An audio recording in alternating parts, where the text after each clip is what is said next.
Hello everyone, কেমন আছো তোমরা সবাই? আশা করছি সবাই ভালো আছো। সবাইকে জানাচ্ছি শুভ রথযাত্রার অনেক অনেক শুভেচ্ছা ও অভিনন্দন।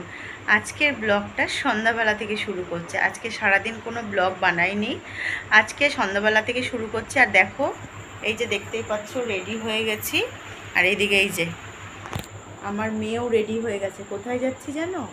আমাদের বাড়ির কাছেই একটা রথ বাড়ি আছে, সেখানে পুজো হয়। আর রথের মেলাও বসে ছোটোখাটো, বেশ সুন্দর।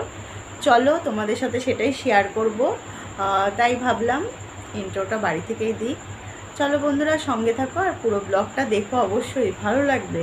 ছোটোর মধ্যে মেলাটা কিন্তু খুব সুন্দরই হয়। তোমাদের সাথে যতটা পারবো শেয়ার করব। চলো। আরে ধরো না।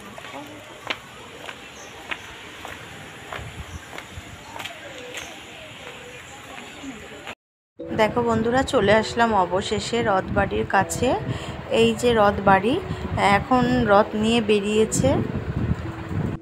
জগন্নাথ হলো ঘুরতে বেরিয়েছে, ফেরার সময় হয়ে গেছে। আর এই ফাঁকে আমরা দেখো মা মেয়ে এই মেলাটা একটু ঘুরছি আর ভিডিও করে নিচ্ছি। আর দেখতে পাচ্ছ আজকে কিন্তু ভালোই ভিড় হয়েছে, যেহেতু সোজা রথ। আর রথে তো ভিড় হবে না এমন তো নয়, প্রচণ্ড ভিড় রয়েছে। আর এই যে সাজার জিনিসের দোকান, অনেক কিছুই বসেছে ছোটোর মধ্যে। মেলাটা ভালোই। আর এইদিকে দেখো, এই যে রথ ঘুরে চলে এসেছে, বাজনা বাজছে, দেখতেই পাচ্ছ রথের গাড়ি আসছে। আর এই যে বাজনা আগেই চলে এসেছে।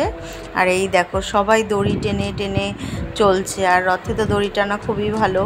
আমাদের তো এবার ওষুধ বলে আমরা তো রথের দড়ি ছুঁয়েছি কিন্তু টানিনি, কারণ ওষুধ। যাই হোক, জগন্নাথ দেবকে প্রণাম করলাম। এই দেখো কি সুন্দর।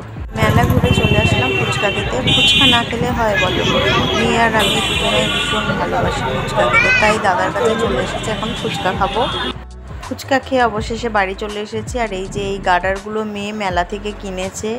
এই নোক, এই নেলগুলো কেনার জন্য পাগল হয়ে গেছিলো। আর এই নেল পালিশগুলো দোকান থেকেই কিনেছি। নেল পালিশ, বোরোলিং আর নোক, এইগুলো হলো দোকান থেকে কিনেছি। আর বাদাম ভাজা আর গজা নিয়ে বাড়ি চলে এসেছি। রাস্তায় অন্য কিছু আর খাইনি, শুধু ফুচকাই খেয়েছিলাম। জানোই তো ফুচকা খেতে ভীষণ ভালোবাসি। আর এই মেয়ে এই গজাটা ভীষণ ভালোবাসে। দেখতে পেলে বন্ধুরা, মেলা থেকে ঘুরে কি কি কিনেছে সেই সবও দেখিয়ে দিলাম।